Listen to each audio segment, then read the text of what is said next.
Welcome to Life-Changing Challengers, the podcast where passion meets purpose. I'm Brad Minus, your host, guiding you through stories of transformation and triumph, from endurance feats to overcoming adversity. Our guests defy the limits and inspire action. Ready to ignite your desire and incinerate your barriers?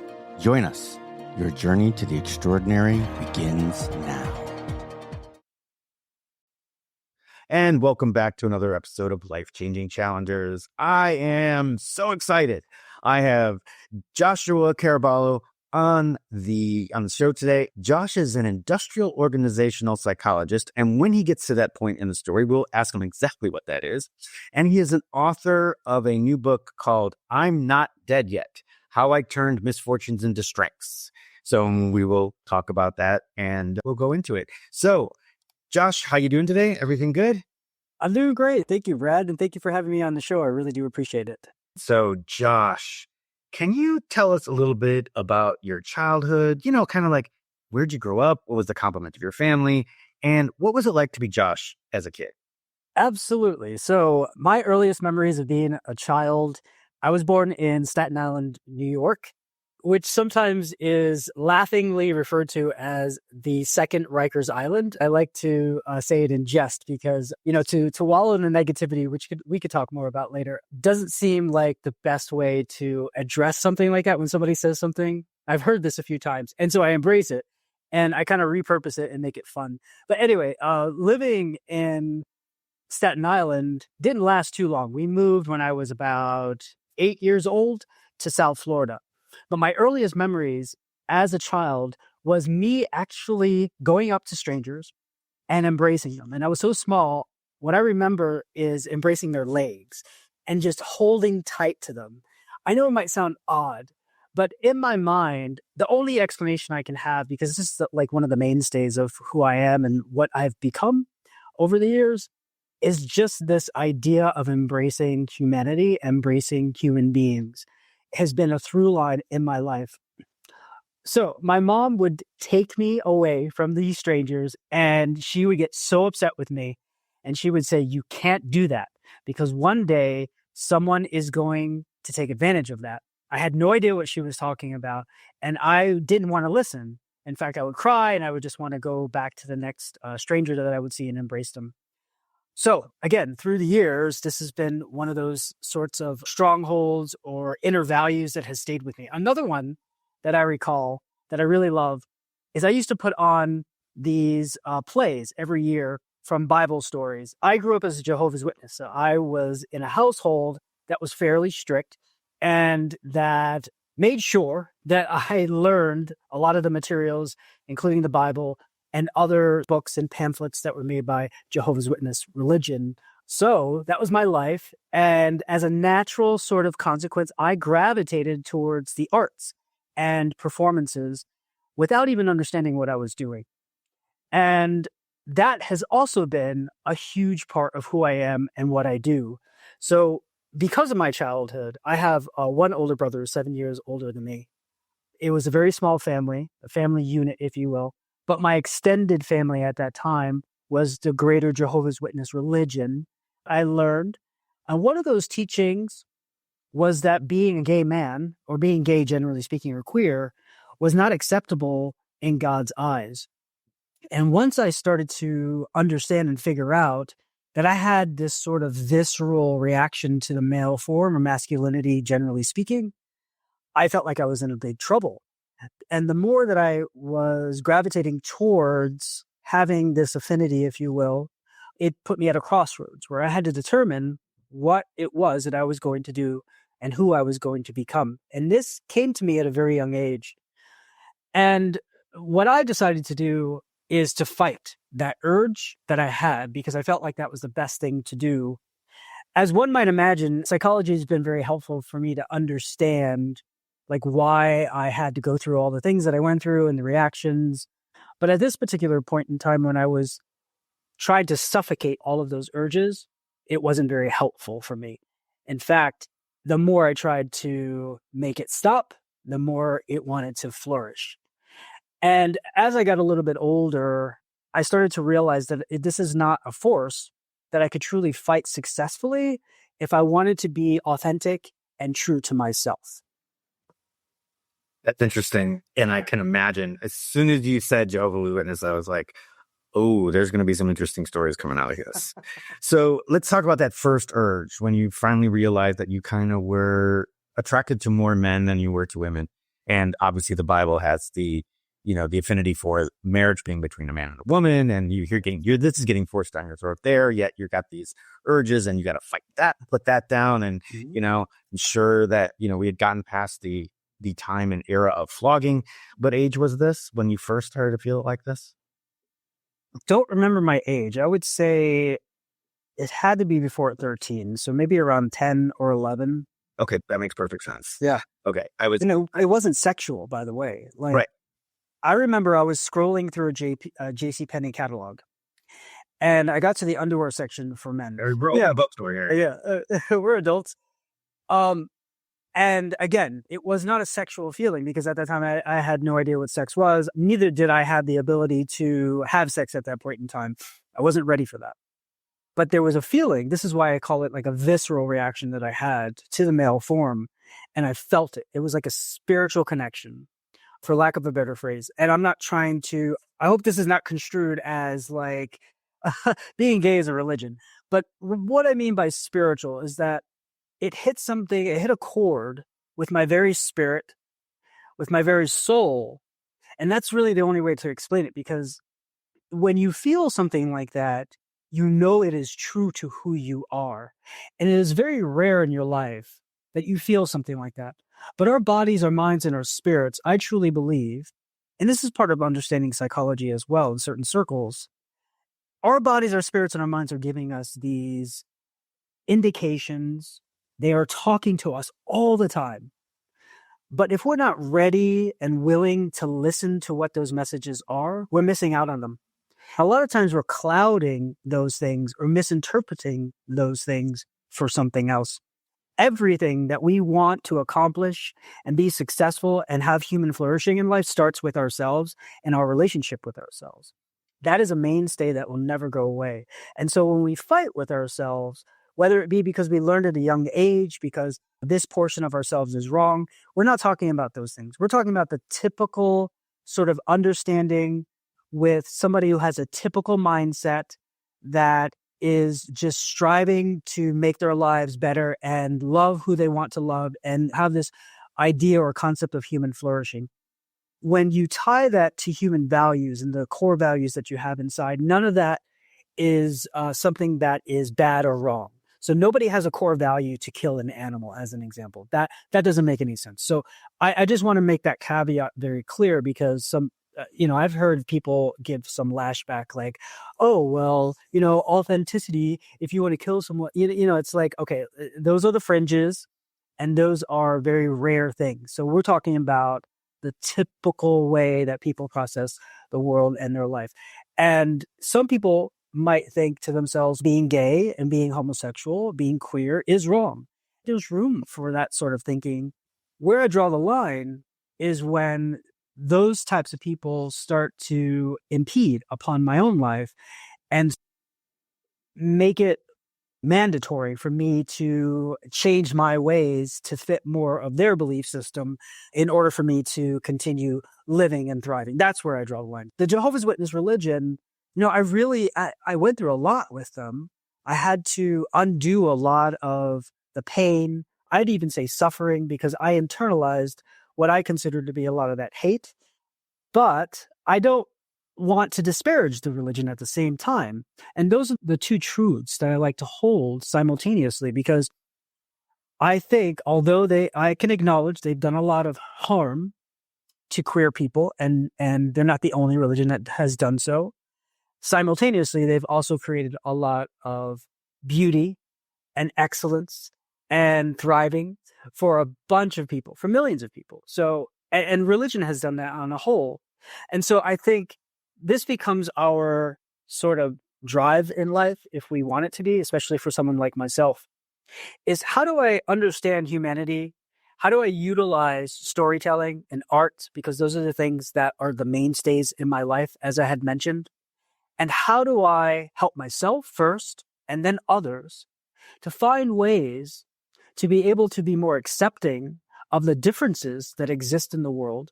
How do we find ways of loving each other despite or in spite those differences? I like despite better. And then how do we find ways of still believing what we believe, but not imposing those things upon others so that we all have the opportunity to thrive? I am about to go on a tangent because first of all, that's beautiful. And I wish you could get that message out. And I'm hoping that you can, because that's huge. But, and definitely in this day and age, and I think it still will be, I don't think this is going to change anytime in the near future. But the idea of that loving each other despite different views, because in this day and age, something is opinionated as politics are driving people away from each other. And part of that, as far as politics goes, and I'm gonna give my little 2 cents here, and then I'm gonna let it go. Is the way that there's some stuff going on in the government. Let's just leave it like that. But there was a time when Mitt Romney was running for president, and there was a section where he walked into this cafe, and he sat down with these two gentlemen, and he didn't know at the time that the two gentlemen were a couple. And both were wearing military hats, like the sign of the thing, and most of their hats. And one of the gentlemen went to Mitt Romney, and that Mitt Romney is very religious. Mm-hmm. And he said, "How do you feel about gay marriage?" And Mitt Romney looked him straight in the eye, which I totally like.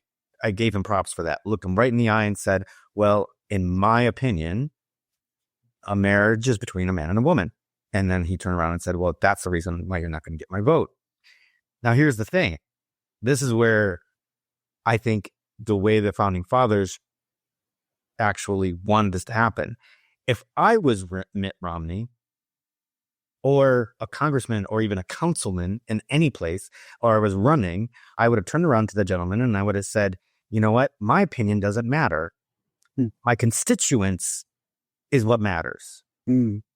If my constituents in my area, now his is the whole freaking United States, that's a whole different story. But are you talking about, congressmen and senators and stuff? If I believe that marriage is between man and woman, but my constituents have made it known that they are in agreement with same-sex marriage, then I will support it in Congress because that's my constituents. That's what it should be. That's why it's called representative, because you represent your constituents. It doesn't matter what you believe. But that's where I think that we should go with that. And what you're talking about is something that if that message was a message that was uniform throughout our environment, we would see more of that type of representative for our people than what we're seeing today. Well, I would hope so. I mean, what you had just encapsulated, I believe, is sort of the way we should operate in our lives, right? It's the golden rule or the platinum rule, where the golden rule is to treat others as you wish that you would like to be treated. But the platinum rule is what I really appreciate, because people don't always want to be treated the way you wanted to be treated. Well, yeah, it's biblical for sure, but it's also very individualistic. That's right. It's like, so if I take the extra step to find out what you, Brad, want and how you want to be treated, well, first of all, I can't hold you at a distance, can I? Mm-hmm. I have to get to know you as a person, which is like one of the wonderful things of what you're doing here today, inviting people to have this kind of conversation with you so that people can get to know more than just like face value or what they think they know.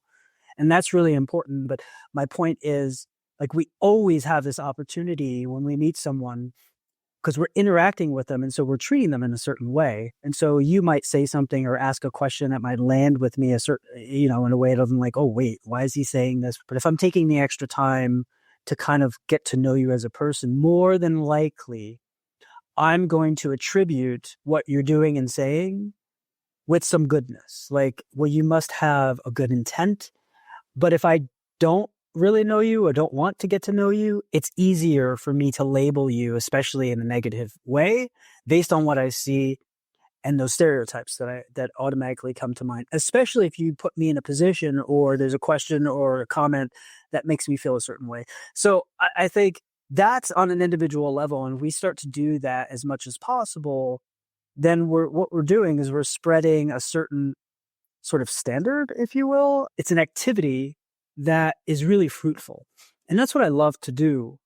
So I think, yeah, we want the majority of the people that live in the United States and elsewhere to have what they want. But sometimes the big engine, if you will, the big machine, when it comes to mass media, when it comes to politics, are spinning things in a certain way to where they're using psychology against us to make us want things that are really not in our best interest. And one of the best sort of analogies that I like to use for this is the junk food industry. We all know that junk food is bad for us, but we go to it in some capacity, most of us. And when you have it, it really creates this feeling of like, ooh, yum, this is good. It's a craving, and it's made for us to crave. It is purposefully done. So it is an institution, if you will. It is a machine that churns out a certain behavior that is in their benefit. So does that mean that we need to burn it down? And no, I mean, I do like chips, but every time I engage in that, I need to remind myself that I am engaging in a machine that is meant to keep me in that system so that they win. And so every time I engage, I need to protect myself. I need to inform myself, and I need to take actions that will help me to not get stuck in that, because I'm a human being. And here in America, because we're so focused on individualistic sort of considerations, there's this phenomenon in psychology that's called, it's when you feel that you're the exception to the rule. And so you engage in junk food thinking, I can have this bag of whatever it is and I'll be fine. They got you, because that's where the cravings come in. They know that you're going to use these psychological models and they're going to use them against you. So I think it works the same way in other aspects of institutions like politics. And so it's not about disengaging altogether. It's about every time you choose to engage, please understand that you're getting yourself into a machine. And that machine works very well. Otherwise, they wouldn't be doing it. And it's meant to keep you into a certain mindset and also to keep you taking certain actions. So, yeah, you need to learn that when you realize that you're part of that machine, that you need to throw a cog in that machine where it doesn't belong so you can jump out of it. If you remember, I'm not sure about your age, but I think you and I are in the same peer group. Do you remember Lay's potato chips? Oh, you can't just eat one or something? Right. You can't have just one. Or is that Pringles? Lay's can't have you can't. They were very transparent. They told you, hey, we told you, you can't have just one. That's it. And I get it. So, I'm an endurance coach. So I deal with my clients all the time, and a lot of them, like, gotta have a glass of wine. Why do you have to have a glass of wine? Right. I mean, like you're gonna be training the next day. Why do you need to have a glass of wine? I'm not saying it's bad, but maybe if that's not doing it for you, then you save that till the next time. Yeah. But so I get it. But let's step back a little bit. Sure. Step back. All right. So high school is right around the corner. So where did you go to high school? What did you do? What was going on in your life at that point? Sure. If you don't mind, I'd like to start with middle school, because I think there was an important aspect of that. Of course. I gravitated more towards females during my lifetime.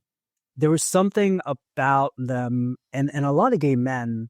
I haven't really studied this too long, so I don't know all the ins and outs of the reasons why from a personal perspective and from speaking to other gay men around my age. By the way, I'm 47 years old. So maybe we are close to age. What happened was I started taking on a lot of their mannerisms. So I became more effeminate, above and beyond what was considered masculine behavior. And from a traditional standpoint, we're talking like I was born in 1977, so I grew up in the 80s and early 90s. It was different. Masculinity was much more important. And I would still say to this day, it still is in certain circles, and maybe is making a comeback, like on Twitter or X, whatever they're calling it now. You'll see a lot of that sort of like what I consider to be toxic masculinity, which is simply stating that a man is supposed to act a certain way from a traditional standpoint, and women are supposed to as well. And there are rules, there are social rules and norms. And if you go against that, then you are to pay the price. And I had to pay the price as well, because one of the things I talk about in my book is I used to stand like a stork. So if you can imagine my 2 legs, and then I take one of my feet and put it right up on my knee. Okay. So that it's like kind of resting on it, if that makes sense. And I forget the actual pose that it is. That's an actual pose in. Wait. Yes. So I was doing that without even knowing what I was doing. That was just a pose, and that's how I would stand. And my father would come to me and like kind of knock my leg down and say, "Don't stand like that." Or if I was sitting, I would cross my legs. That was another thing. Like, men don't cross your legs, please. Like, just if you are to do anything, Yeah, the figure 4. yeah, you're figure 4. So I just was doing I even had my wrists kind of like were, looked like they were broken. So, whatever you can imagine in terms of like the stereotype of a gay man being effeminate, that was me. And in middle school, I got bullied a lot. I got into fights and I didn't win them because I wasn't a fighter. So I would get beat up and I would come home and I would cry, and I didn't want my parents to see me crying because then I would have to tell them what was going on. And, the whole time I knew my parents knew. If people at school, classmates, were noticing this, I knew that my parents were also noticing it as well. I don't know if they were hoping that it would just go away, if it was a phase, those typical things that sometimes parents think that you learn about as you get older. But it was hard. It was tough for me. And again, what I decided to do was just fight it. So let me learn how to stand without doing something that comes across as effeminate. Let me try to talk without trying to come across as effeminate. And so I would overemphasize the masculine part as much as I needed to survive. And the more I did that, the more I began to hate myself, because I was actually becoming something that was counter to who I truly was. Psychology is great in so many different ways. Another thing that I learned through psychology is that the reason why this is happening and you feel so empty is because you're validating a part of you that doesn't exist. So at the end of the day, you're going home and you're safe, but you're having to put on this show, which you would think I would be able to do very well because I love acting and I love performing. Anyone who learns and studies about acting and performance is that authenticity is extremely important. And you need to be real. You need to be real to yourself. You need to be real to that moment, real to the script. And that's how you bring in the viewers to believe the circumstances that you're in, although we all know that they are fake. You have to be a murderer, right? So you have to really find the aspects of yourself that would actually murder in this situation for whatever reasons. There's a justification for doing what you're doing, and you have to go there as an actor to be believable. So it's not about being fake. So that's why when you're validating a fake aspect of yourself and pretending, not only are you exhausted every day, but you're also empty. You feel empty, and you're more apt to becoming depressed and just not flourishing in life. So all of that needed to change. And slowly and surely, I started to make the process of that during my high school years. It didn't happen all the way because I was still very afraid. I didn't want to be pinpointed or beat up again. But I befriended someone in high school who was a Mormon, and we were the two like outcast individuals. He was not a gay person, but I fell in love with him. This was also mentioned in my book. And I came out to him towards the end of my high school years. And he was very, very kind. He was the first person I ever came out to before even my parents and my family. And he just said, thank you. It means a lot, but, I'm just straight and I can't change that. And isn't this such a beautiful thing? Because we talk, I say we, meaning society talks about like two main things that really kind of bother me, maybe three. One is you can change yourself if you are gay to straight, which boggles my mind because this is not everyone. It's just, these circles that you hear. And sometimes the loudest voices get the most because they are the loudest, the most airwaves. And if that is the case, then, and that being exposed to gayness or queerness, if you will, could actually change, especially youth or kids, to be a certain way, which boggles my mind because it's like I've been exposed to straightness, if you will, my entire life, and it hasn't done a damn thing to change me. And I wanted to change. I really did. Like, who in their right mind actually wants to be scolded, beat up, told that you don't belong in the world, that God's going to kill you? Who wants to live that way when you're told all those things? You have every motivation to truly change yourself and become straight. I have to be who I am. I have to be able to love who I am. The last part of it the third thing that really gets me is we get distilled down to a sexual nature when in fact there's so much more to us than just Oh God, yes. that sexual act. I hear so many times, especially from religious circles, it's okay to be gay as long as you don't act on it. Well, I don't mind gay people as long as they don't do what they do. Well, it's like, wait, what are you saying? Like, you're distilling down our entire experience to that? Why? It's also similar, and this is the last thing I'll say for now, also very similar to distilling down the trans issue in bathrooms down to what your genitals look like and policing people's genitals based on how they identify. And I know that might open up a whole can right there just by saying that. But I have to mention that as a queer person living under the LGBTQ plus umbrella, this is another thing that really gets me.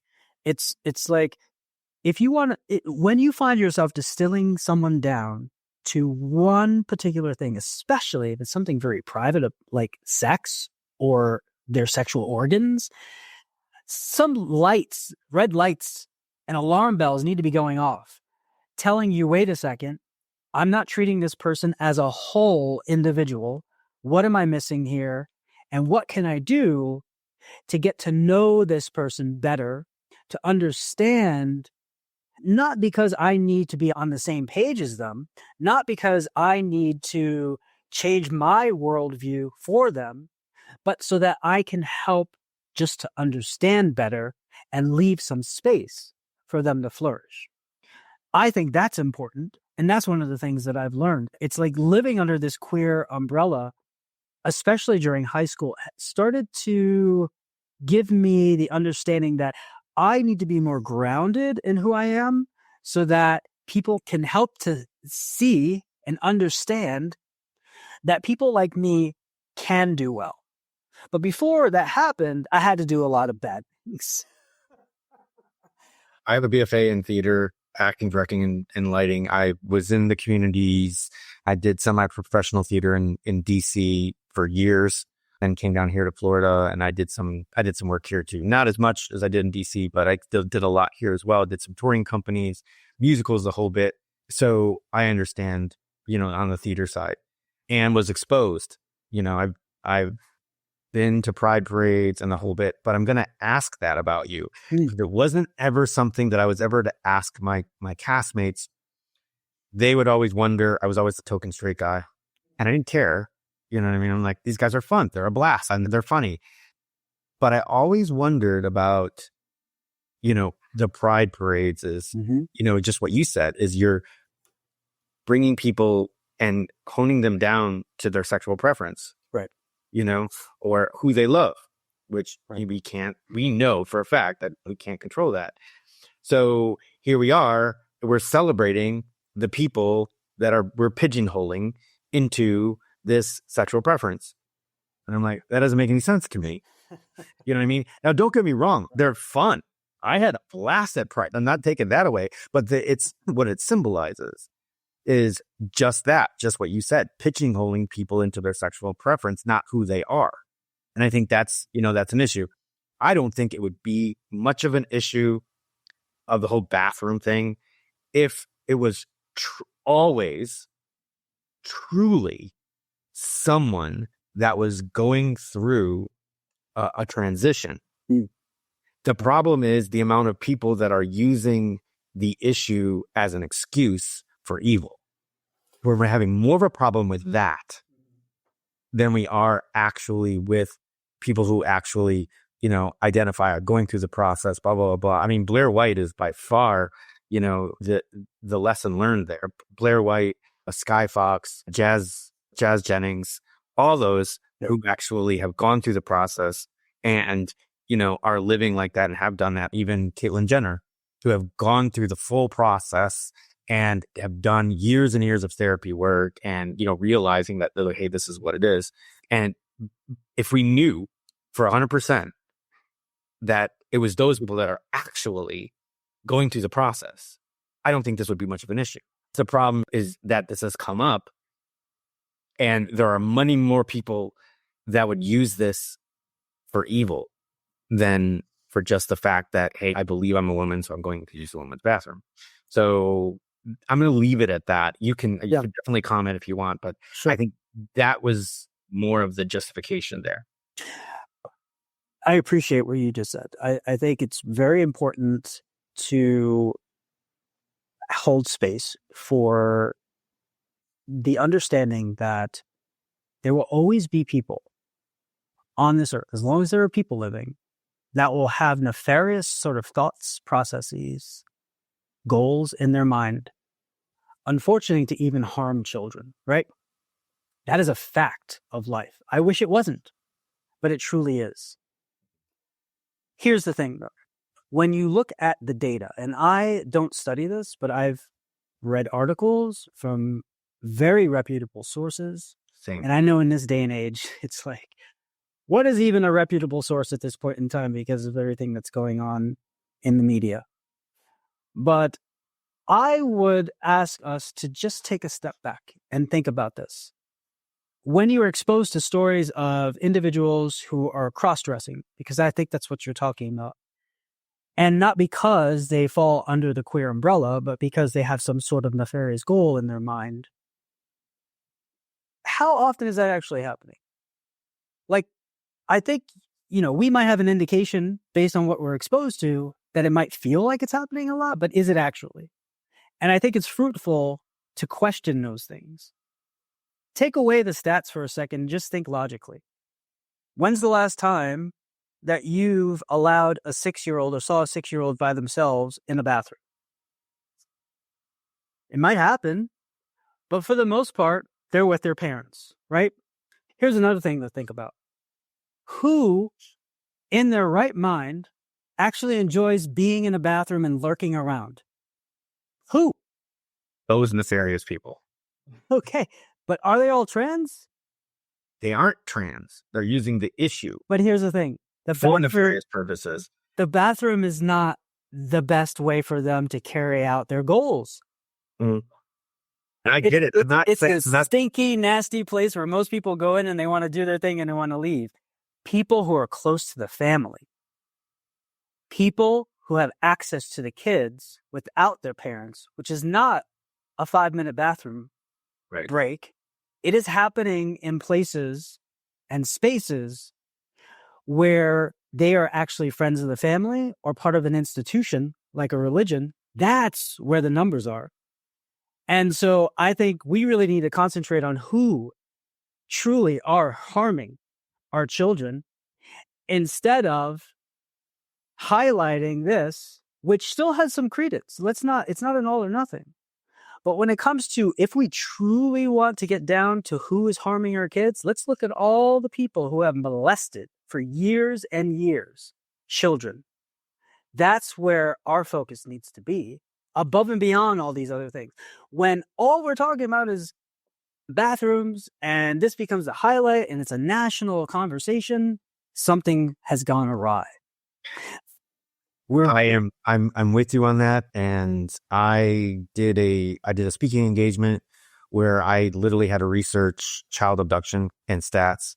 And it was a long time ago. So it wasn't like, but I issued stats from 1970 to 1990 and from 1990 to 2010. And I had come up with the statistics of child abductions. I wasn't focused on why they were abducted or what happened while they were abducted. Mm. It was just pure abductions, and obviously even in both. Now, the interesting part was, as far as the full numbers go, from 70 to 90 and from 90 to 10, they were almost identical. The number of children that were abducted. And that now the stats had moved, because there were stats that I had were they alone, for a certain amount of time? Were they abducted by someone that they knew versus somebody that they didn't know?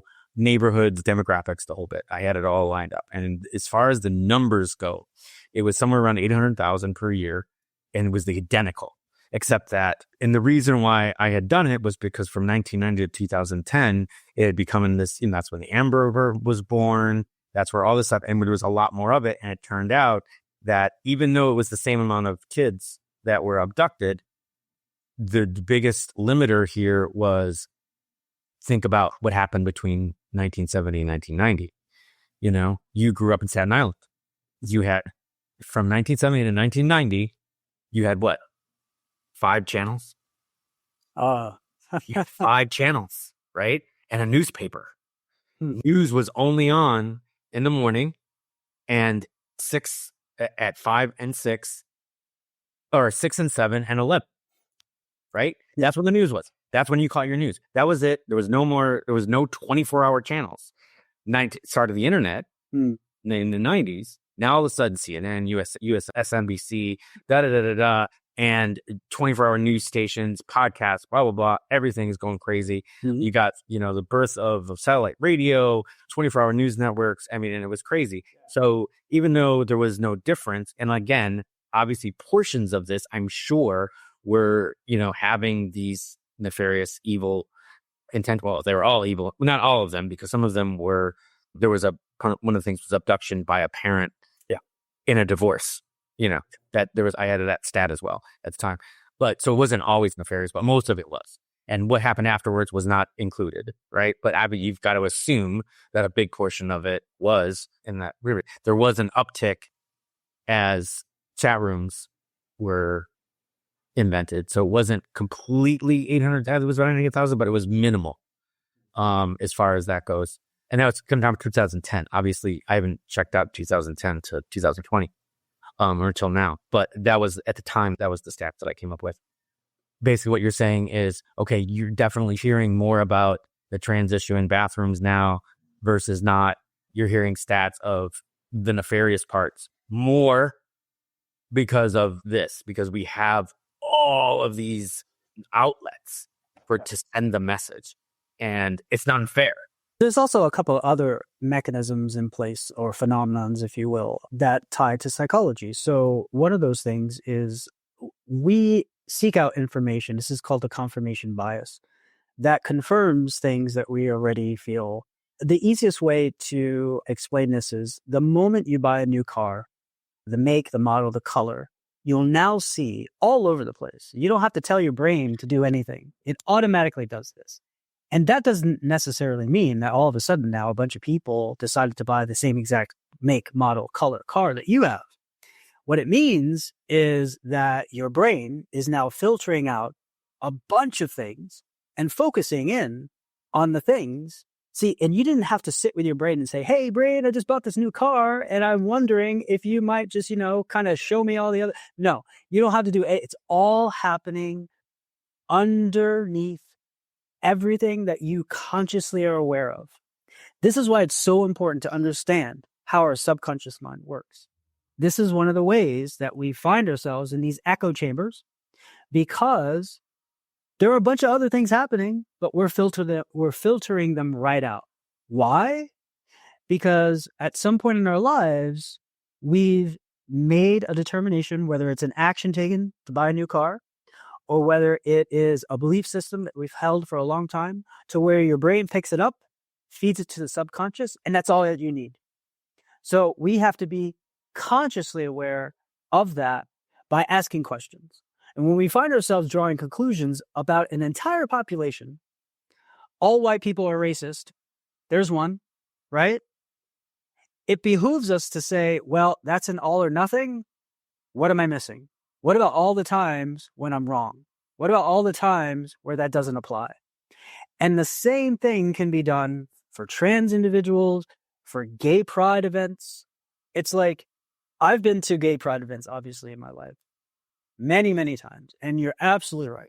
There is this over dramatization or the way, how should I put it? A focus a lot of times on the sexual portion and sexualizing our community. But let's think about that. Is that the only thing that exists? No. Is that the only thing that's highlighted? Maybe. And what are we doing? Are we actively trying to question that and ask people and talk to people about that? See, I'm a sober person. I wasn't always sober. This is part of my journey as well. But what I found out was that I was actually trying to kill myself slowly. Although if you would have asked me at the time, hey, are you trying to kill yourself? It would have been like, hell no, what are you, crazy? But I was. I hated myself. I hated who I was. I had internalized all of that. And I used drugs and alcohol to quiet that so that I could numb myself, so I wouldn't have to feel any of that.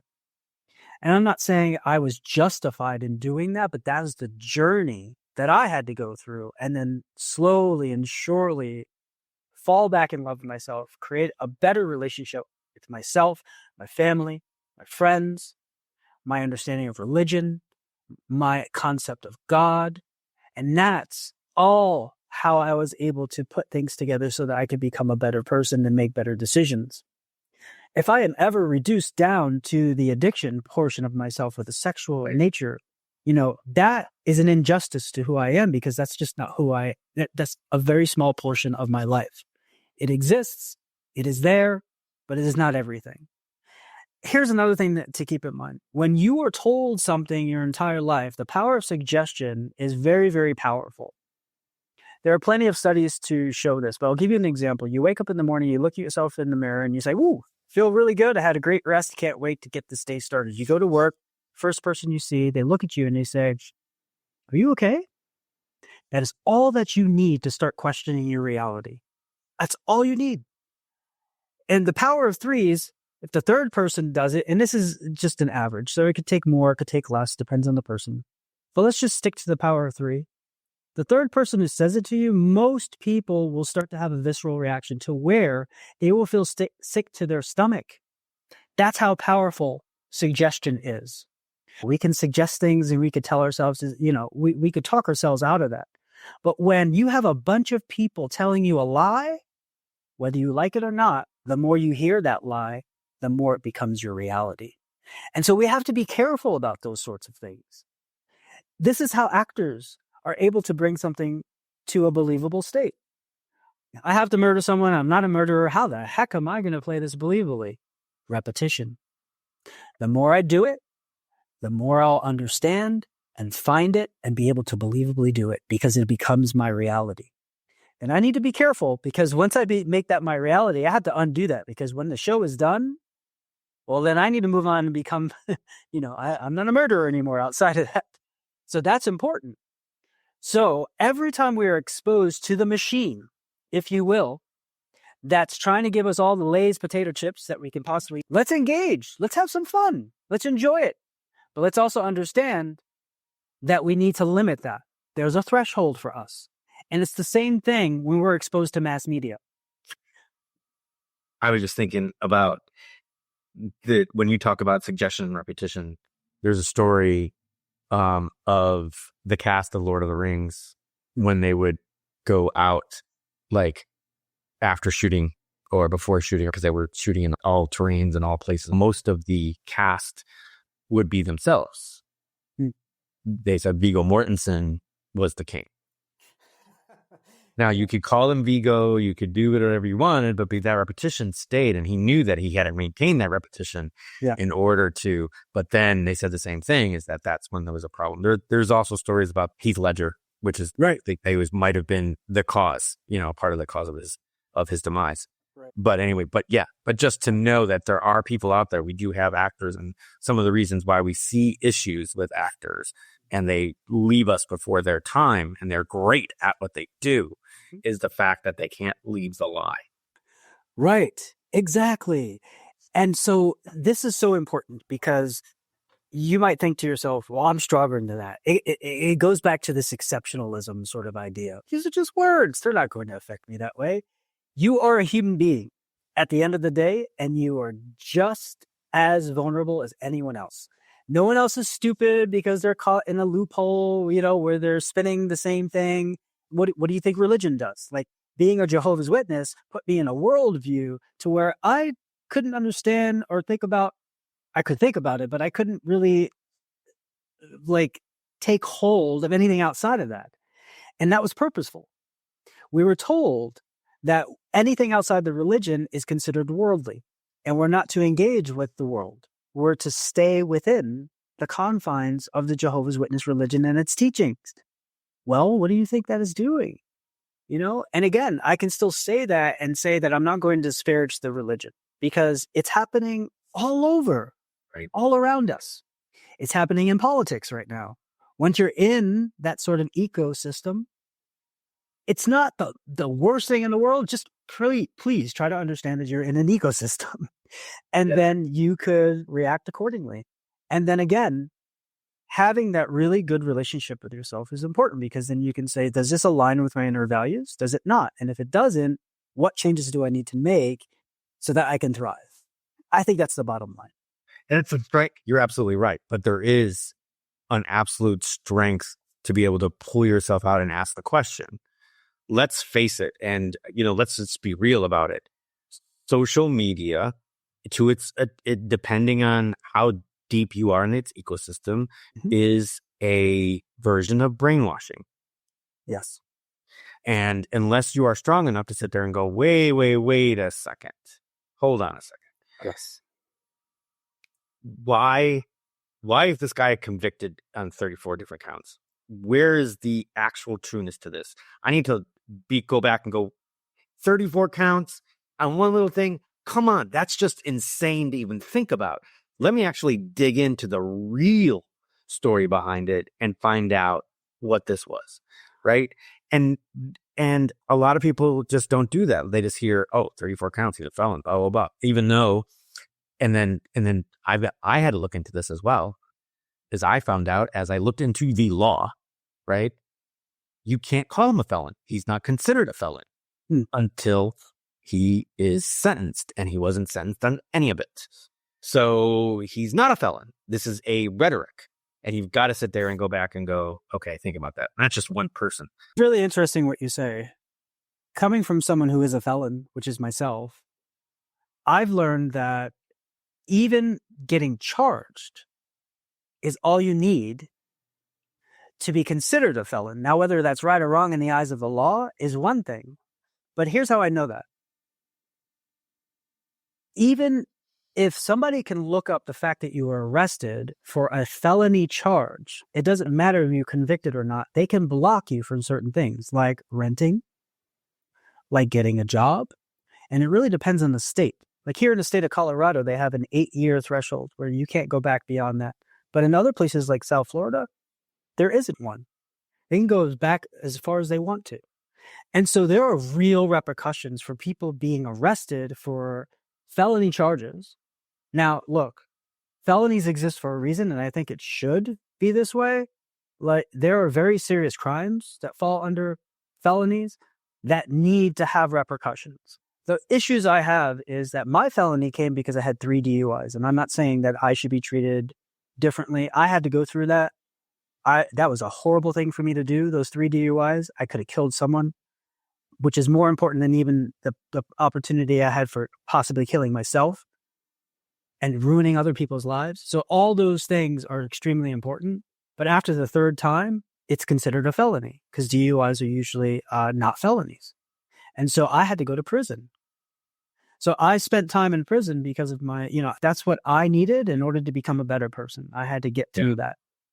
But the thing is, it's like, I agree with you. Let's not label people off the bat, but let's also understand that there's a system in place that has, for the most part, oppressed Black and brown individuals for a very long time under that same sort of semblance and understanding. You're a felon and your life is now ruined.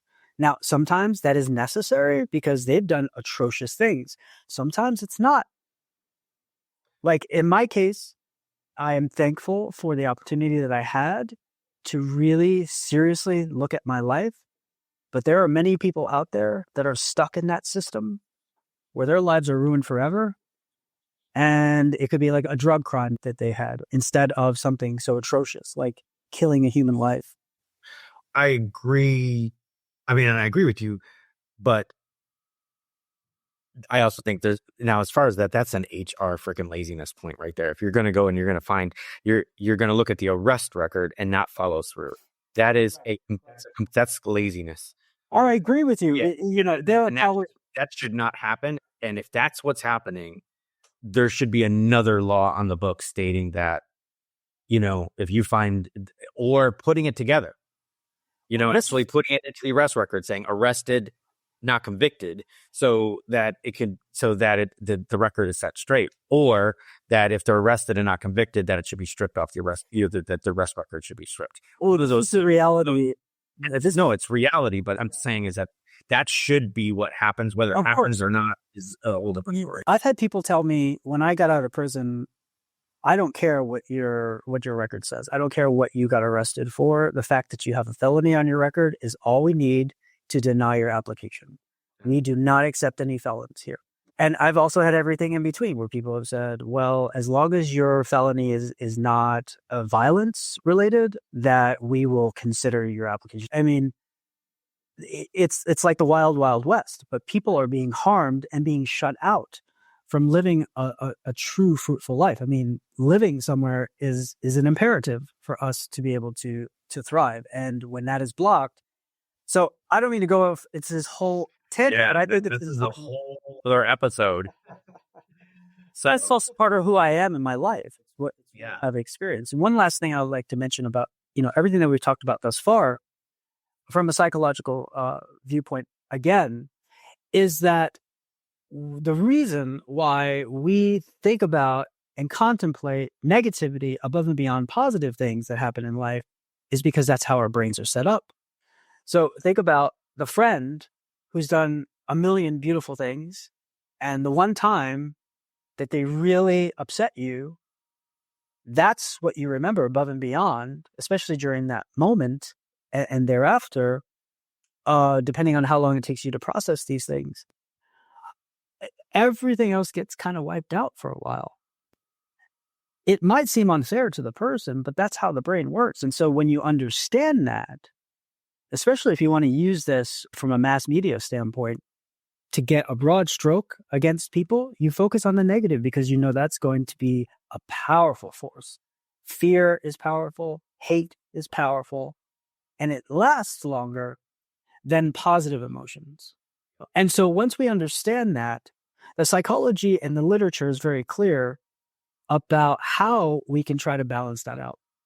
And for every negative thing, and these are numbers that you can take or leave because they're averages, so it's different for every person, but anywhere from 3 to 7 times, in other words, for every time you hear something negative or process something negative, you need 3 to 7 good or positive things to counterbalance that. That's how powerful a negative thing is. So whether it's you telling yourself negative things like, I cannot do this, I can't run a marathon, that's your reality because you've told yourself that. Whether it is something on a mass media scale that's saying these people are wrong or bad, whether it be somebody has all these felonies, look how horrible he is or they are, or look at how sexual these people are, they're deviants. That's what the message is that stays. And it happens on both sides.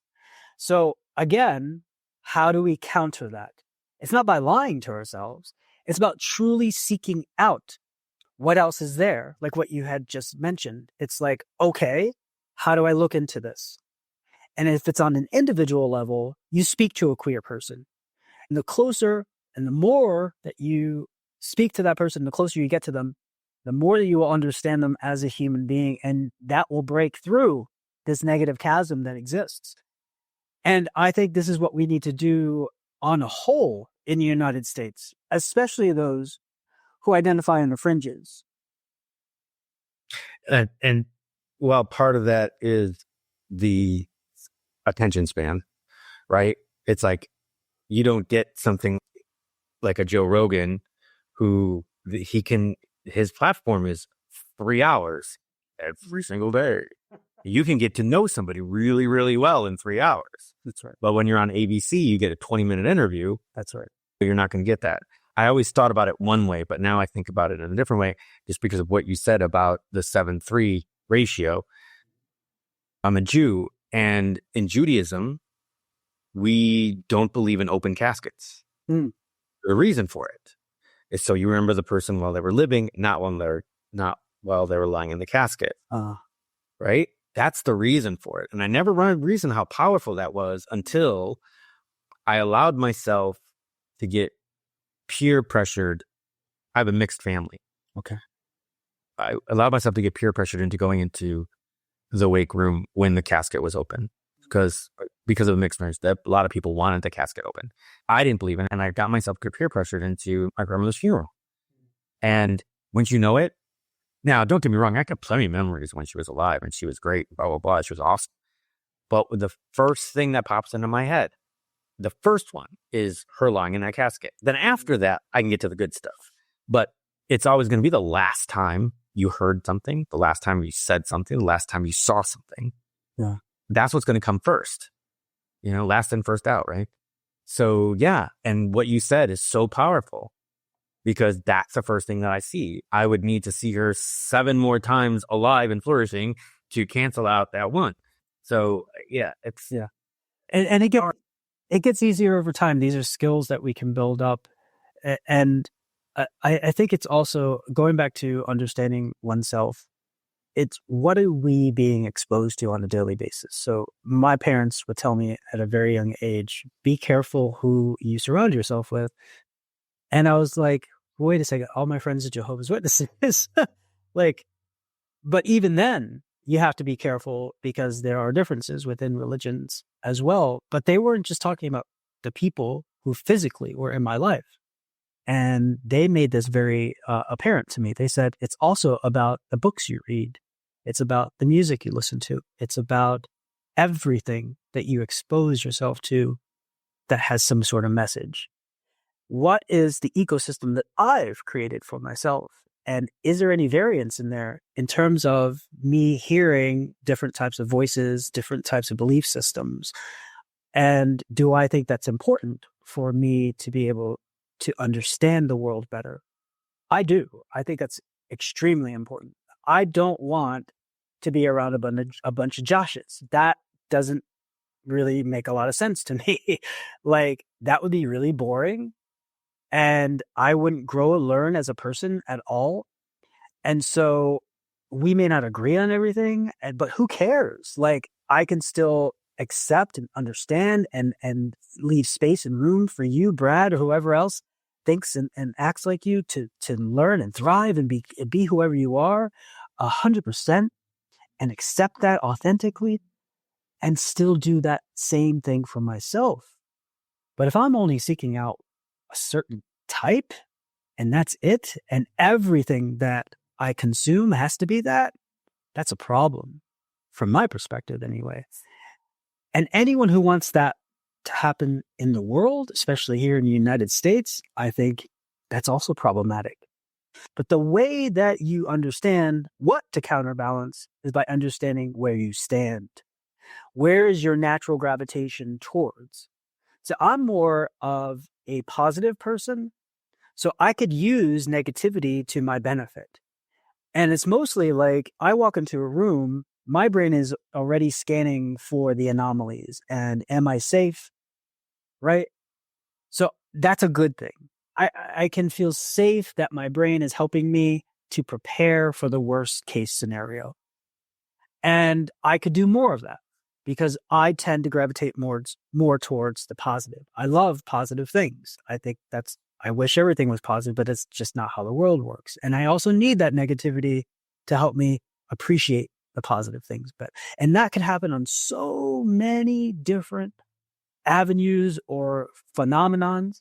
Instead of us thinking about it as all or nothing, black or white, this or that, we could think of it as a continuum where we could help ourselves based on the situation, the circumstances, etc., where we naturally gravitate towards and how we can balance ourselves out, knowing that a balance for us isn't always a 1-to-1 ratio. Sometimes, like in the positive to negative aspects, it takes a lot more work on one end to help ourselves truly balance ourselves out or find that synergy. No, I agree. I have a friend, a training partner that I've trained and raced with for years and years, and we are so opposite on the political scale. I mean, when we talk and we get into it, and we know that we've got to temper ourselves sometimes, but when we get into it, I mean, it looks like we're going to go to blows. I was in a bar one time and we were sitting in the middle and we're having this discussion and we got loud and our significant others are sitting there going, wait, maybe you guys need to. And we both like snapped our heads towards them and went, what are you talking about?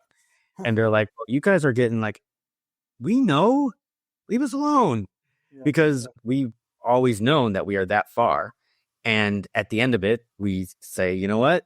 We're not going to go any further on this issue. I think we pretty much decided that we're going to agree to disagree, hug it out, have a beer, move on. And to another conversation, but we love it and we know it. And just the other day, we had gotten into it over lunch and she says, you know, you are the only person that takes me for me and who I can have these discussions with. And I'm like, I told you this. I've got your back. And I know that we are totally opposite on these. And it's another way for me to learn. Oh, we've crossed and shown each other proof of concepts for our sides of the argument more than enough times that we've swayed the other person one way or another. When we actually go to look into it, like you said, is to find that other piece of the pie. Right. You've got to kind of look at the opposite side and see what's there and then determine whether it's fact or fiction. This is why I love research. Yeah.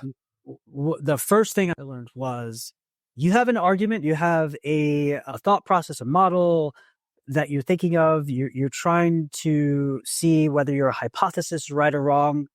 You need to actively seek out research that disproves your hypothesis. Yes. Do that, you are not being an ethical researcher. That's why true research, when you start to understand, that's why it's peer reviewed, that's why there's checks and balances in place for good research to take place, because there's bad research too. But when you're doing it that way, you're looking at all angles and you're putting it all out there like a reporter would. A good reporter, because there's good reporting and bad reporting, right? But good reporting is it's not about inserting how you feel about something. You might have that there as like what I think might be underlying this. This is my thesis, if you will. But I am not just giving you all the tidbits that are going to support my thesis and nothing else.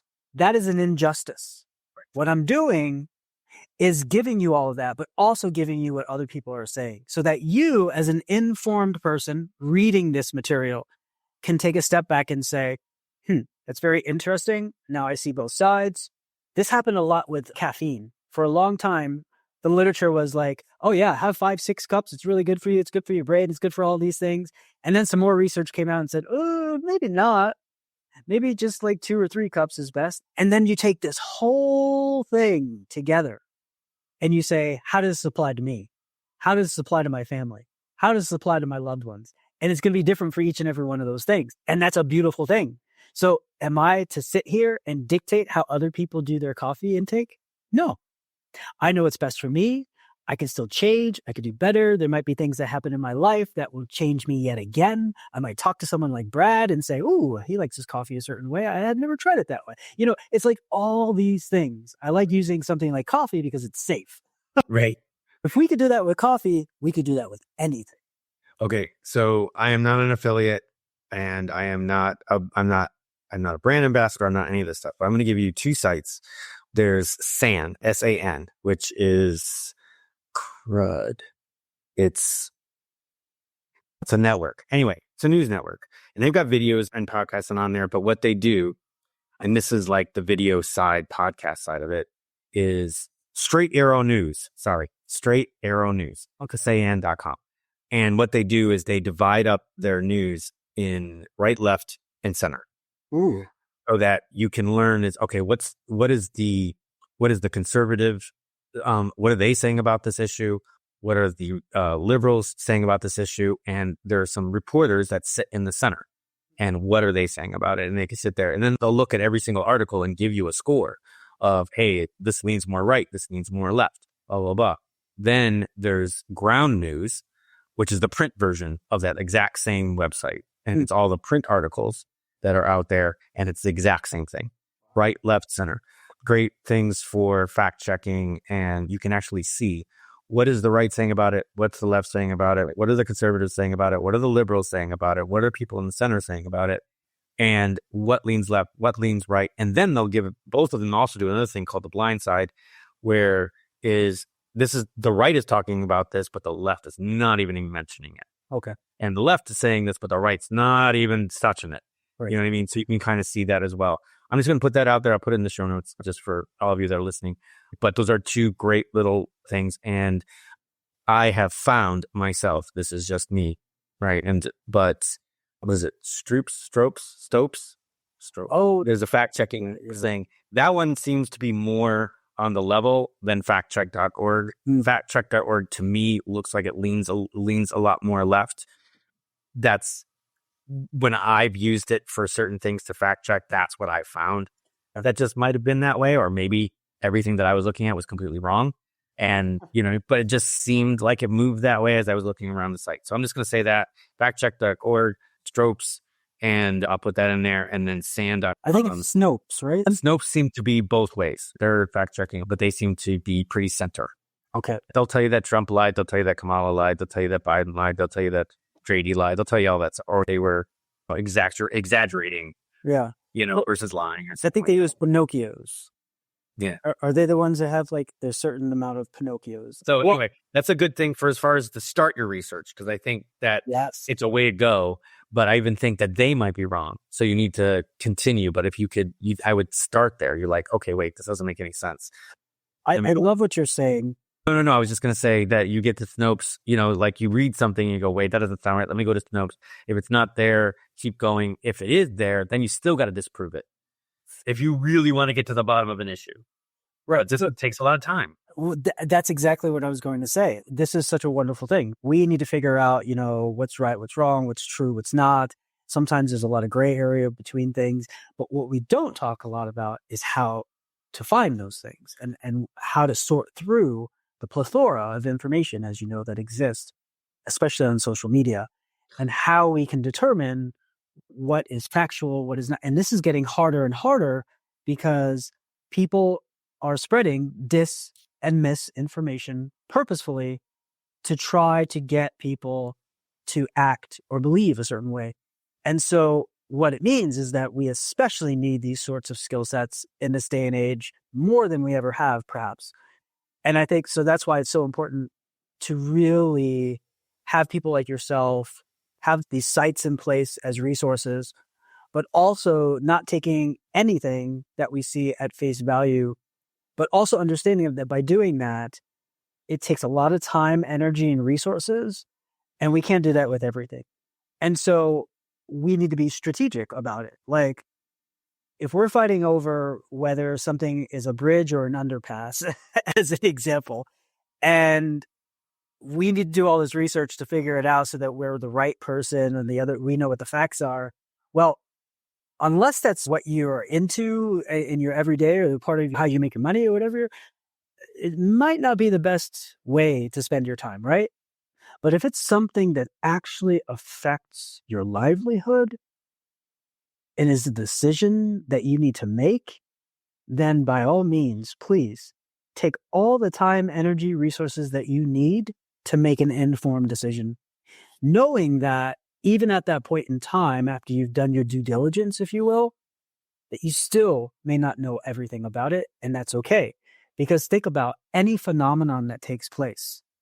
From a research perspective, you need at least 10 to 20 years of research to truly understand that phenomenon. And that's from a psychological standpoint, and anything that's social psychologically related. It takes a long time because there's so many questions that you need to answer. There's so many nuances to human behavior in order to truly understand how things work. There are other things out there that don't need so many nuances, like, how your heart pumps blood, as an example. It's like, it's pretty clear cut. There might be some questions that we truly don't know, but we know a lot and we know how things work. So think about the realm that you're dealing with. And in this case, what we're talking about is usually a lot of human phenomenon that has something to do with psychology, social interactions, and those things cannot be answered in one fell swoop. You can't just take one study and say, here's the result. If you can take 10 years of studies that all point or mostly point to something, now you have evidence in the direction showing that this is probably true. And here's the last thing about human behavior and psychology that I love to share. Nothing is ever proven. Nothing is ever 100%. The threshold in psychology and in social science is usually 95%. So what that means is 95% of the time, this is true. And that's a mathematical way of showing that something can work, or that some belief system or some model actually does make whatever outcomes it purports to have. But that's not true of 5 out of 100 people. Or if it's 99%, which is another threshold, then that still means 1 out of 100 people will not apply, right? So that's important to keep that in mind, because remember when they had all this research about smoking, and exceptionalism came in, and people would say, I know somebody who's lived until 90 and 100, and they've smoked every day of their lives and nothing ever happened to them. All right. So these are the things that we really have to keep in mind. There's training that needs to take place. This is why researchers usually get a doctorate, although you don't need a doctorate in order to understand research. What you need to do, though, is inform yourself and stop just taking the shortcuts that people give you with the headlines and not reading any further, because that's not doing you any justice. Yeah, and I agree. And if you're going to go as far as Josh goes, and actually I do it for studies for my athletes, find out if you're looking at an actual study, is the two things you need to look at are who actually sponsored the study. That's right. And is that sponsor got any kind of play in the study? So, if Gatorade is doing a study on hydration, I would take that with a grain of salt. That's right. Right? Because they've got a stake in it, right? But if Johnson & Johnson did it, I think we'd be okay, right? Or if somebody completely not medical, or a university, right?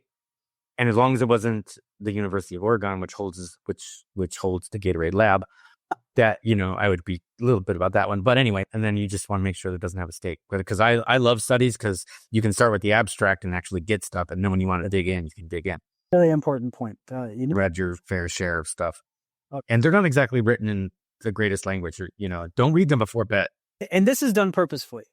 It's actually done in Greek. There are Greek symbols and letters that are used, especially for the mathematics, what we call a quantitative research, or analysis, and that's done purposefully. It's a ring of fire, if you will, so that if you're not trained in a certain way, you have no idea what that means or how they got to the results that they did. And that's really important, because in a lot of circumstances, these same research papers are being used to make decisions about people on the whole from institutions, and it's not always being used in the proper way. These decisions are not always being made with all the understanding and various evidence that's counter to. Sometimes that's not being taken into consideration. It's just an action is being taken on behalf of people that is not always in our best interests. the research, I mean. So that's important as well. If it was easy, we would all have the right information and material that we need to make the right decisions, but that's just not how the world works. That's not how science is, and that's not how it's used. So I think the more that we could put in our toolbox to help us to navigate through these things, it's not going to be a panacea for everything. We're not all of a sudden magically going to be just the best people in the world. It's just a tool, right? So it's one of those tools out of many, many different things that we could utilize to help ourselves and help others as well. Yeah, exactly. And I think that's a great note to wrap up on. This did not go as planned. And for those of you listening, you know what? I always talked about life-changing challengers being an evolution. And I think we've taken a step into the evolution. We've got a good portion of Josh's origin story, and he gave us a lot of the things that happened. He didn't go into detail on the story part, which we usually do, but he gave you enough to get the lesson that he's talking about. And I am just really grateful that it actually happened this way. Maybe we'll have Josh back on again, and we'll just make sure we started with, nope, we're not going into this. We're going to talk about you and the story of you and have it be your origin story. And we're not going off into a tangent, but I love the tangents. The tangents were huge. A lot of lessons came in out of this. Ways to research, talking about finding the positivity in things. How many times you need to counteract a negative before you can finally start thinking on a positive. What you need to do to counteract the negative. And just ways to think about things. Delving into people as people. Not as specific things that might be stereotyped as, and actually delving in deep and not thinking about when you hear something bad about somebody, does that make them a bad person? Or what was the story behind it? What actually happened there? You can't sit there and go, oh, he did something bad, therefore he's now all of a sudden an evil person. What happened in there? What's happened since then? What happened before then? A lot of lessons came out of this episode, and I hope that you probably go back, listen again, and pick up on some of the great nuances that Josh has left us with. Josh, thank you so much for being you, and I do hope that somewhere down the line on another season that we can bring you back and we'll talk a little bit more about the insights and how you felt about certain things that happened in your life and the way you got through them. But you gave us so much to think about that I think it'd be overload at this point. So yeah, so I want, and that's the only reason why I want to do it. Right, I think we will have you back on, and I appreciate it. I appreciate you for everything you did. For the rest of you, go check out if you really. And I can't wait now. I want to know what happened. So remember, I'm not dead yet. How I turned my misfortunes into strengths, and that's available on Amazon. You can also get him on his website, and that's drjosh.solutions, which I love that title, by the way. And then he's got a lot of other things going on here that you need to take a look at. He's got stories of himself. He's got a blog with some blog articles. He's got things that you could talk to him about. I think you got a YouTube channel too, right? Oh, no. But there's other podcast interviews that I've done that are on YouTube that you can find. And he has an account on Instagram and on LinkedIn. So go check out those. I'll also link those in the show notes along with a direct Amazon link directly to the book. This has been wonderful. Thank you. Brad, thank you. I want to thank you for just giving some space for me to be authentic and have this conversation with you today. And I want to also thank you for what you do. I appreciate it. If you're watching this on YouTube, hit that share, like, subscribe, hit the bell so you always know when we're coming up with a new episode. If you're listening on Apple or Spotify, please leave a review. If you didn't like the episode, tell us you didn't like it. This way I can help the podcast continue to evolve. Any feedback is good feedback. But with that being said, for Dr. Joshua Caraballo and myself, we will see you in the next one. Well, that wraps up another episode of Life-Changing Challengers. I'm your host, Brad Minus, saying thank you for joining us on this journey of transformation. If today's stories inspired you, please take a moment to review, share, and follow us on your favorite podcast platform. Your support helps us reach more listeners and create an even bigger impact. Remember, every challenge is a chance to grow. Until next time, keep pushing, keep challenging, and never stop pursuing your extraordinary.